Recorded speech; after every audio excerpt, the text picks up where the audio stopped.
Hello, friends. Tanya here with day 6 of the 2025 Spellbinders 12 Days of Stitchmas.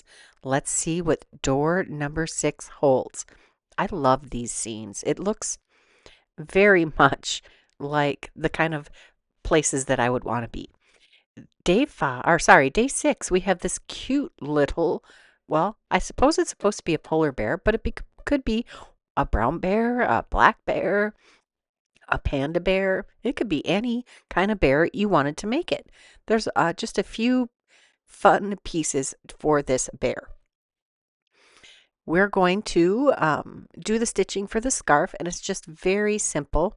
I have some red diamant thread here, and I'm just going to go up and down across the entire scarf to create that knitted ribbed look. I'm just trying to find a good way to tape down the end of this particular piece of thread because I'm not going to be coming all the way back to the other side. So with my stitching, so I wouldn't be able to tie the ends together. This is a very simple stitch. I think the hardest part is just avoiding getting tape over your stitching holes. Once I'm finished doing all of the stitching on the scarf, it is a two-piece scarf, so I'm going to adhere the little ends or the tails of the scarf to the spot that is designated on the larger piece. The belly is that medallion style, and I cut that from some pearl metallic cardstock from the antique assortment of treasured cardstock. For the backer for the ears, I just chose a really light gray, kind of a warm gray color to die cut those. You could make that pink if you wanted. And then behind the eyes and nose, there's another piece that you cut. And I did cut mine from some some pearl metallic cardstock from the Onyx collection. Now we're going to take the polar bear body or the bear body and add another layer behind it. And then we will add the belly piece on our cute little bear. That does make him look so cute and fun. There is an embossed line that helps guide where this piece should land. And then we'll put our cute little scarf on our little polar bear. Now, the end project, it would have been better if I'd chosen a different color for the scarf, but we're just going to go with it. There's also a little tiny snowflake in that die set.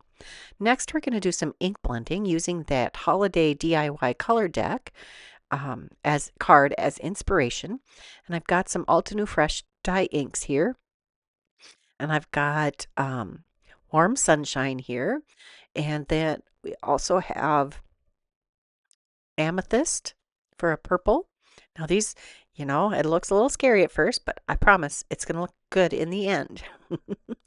So I'm just ink blending these onto a piece of 5.5 by 4.25 inch heavyweight white cardstock. Next we have the Caribbean Sky. Now you could use, that's kind of a dusty Concord color, kind of a salty ocean color, and kind of a, maybe squeezed lemonade. Not quite wild honey. Not quite mustard seed either. Might be, somewhere in there. And next we're going to pull out another die set that's still available. This is the Stitching Die of the Month, Merry and Bright Cloche. This was from October of 2024. And if you have been a subscriber to the Spellbinders Clubs that long, you probably have it in your stash. So we're going to use the antique assortment of treasured cardstock. We're going to use the glitter and the pearl metallic again. I'm going to cut the ground inside this cloche from the glitter and the base out of the pearl metallic.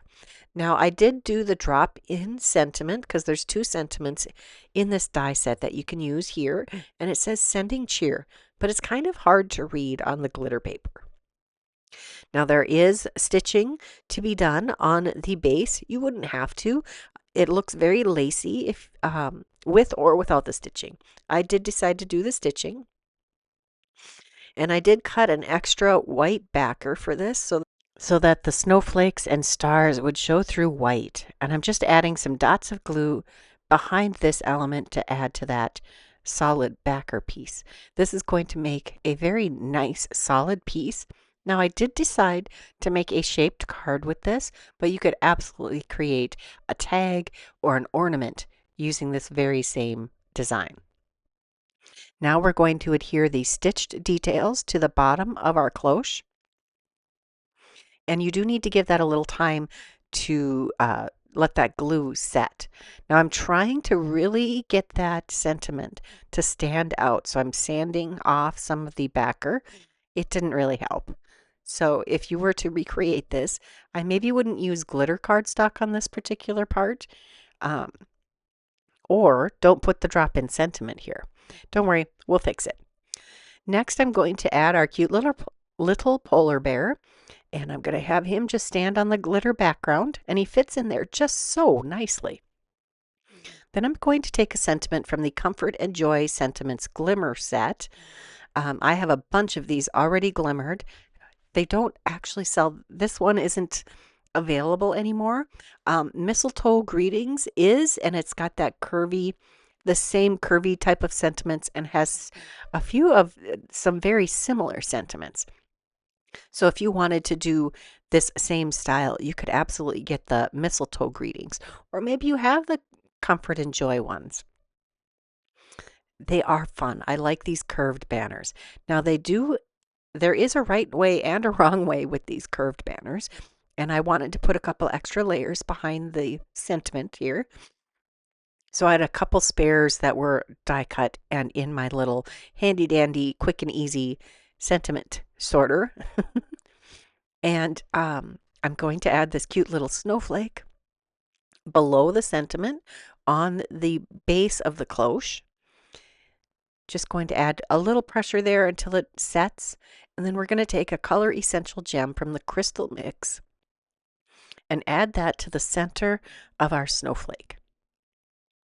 Just using my pokey tool to pick it up and place it. And I figured we should put one in the center of the polar bear, kind of like his belly button. And that is the front of the card. Now to make a shaped card, I just cut another heavyweight white piece of cardstock with the cloche base. And I'm going to score along the top 1/2 inch roughly of that piece. And we'll fold that back and forth so it has good movement. Add some glue right on that one spot. And then I'm going to bring in my reverse tweezers to hold some good pressure on there until it dries. Next, we're going to pull in the Holiday Besties. This is the clear stamp and die from October 2024. Has some great sentiments in it. I encourage you to dig through your stash. This one is available if you don't have it. It does have a really cute little polar bear that kind of matches our Stitchmas one in the images. And it's probably partly why I was drawn to this particular stamp set. We're going to add some clear embossing powder over that VersaFine Clair Nocturne ink. And we're going to emboss a sentiment on here quick. Super fun, super easy, and it really helps accentuate your sentiment. Now we'll take the coordinating die and die cut that, and then we'll glue it to the inside of our card. Now that the seam has well adhered, we can play around with it to finish it off. Just going to put a heavyweight block on there to make sure that that adheres nicely also. So that is our card for day number 6. I hope you enjoyed this video. I had a lot of fun playing with it. I love how those colors really match that inspiration. If you enjoyed this video, please give it a thumbs up. If you're not subscribed, now would be a great time to do that. Leave me a comment. I always love to hear what you have to say. And if you're interested in any of the product that I used today, check the description box below for a link to the complete product list. Until next time, here are a couple more videos I thought you might enjoy. Bye-bye.